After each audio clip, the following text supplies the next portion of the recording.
আজকে ক্যাটারিং একসাথে এত কিছু হবে আমি ভাবতেও পারিনি। পরে আমার গাড়িটা নিয়ে বেরিয়ে পড়লাম কাজের উদ্দেশ্যে।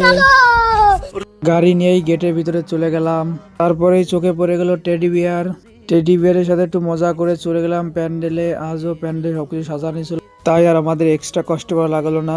তারপরে হাতে নিলাম ডাস্টবাড়িতে, ডাস্টবাড়িতে কেরি পরানো শুরু করে দিলাম। তারপরে সোজা চলে গেলাম ফুচকা খেতে। ফুচকা খেতে ভালো লাগলো না, তাই চলে গেলাম কফি খেতে।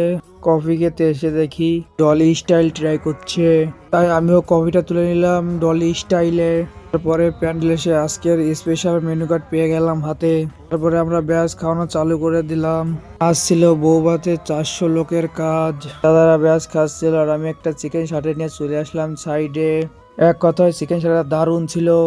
তারপরে শেষে আমরা একবারে একসাথে সবকিছু নিয়ে বসে পড়লাম খেতে। তারপরে আমরা বাড়ির উদ্দেশ্যে রওনা দিলাম।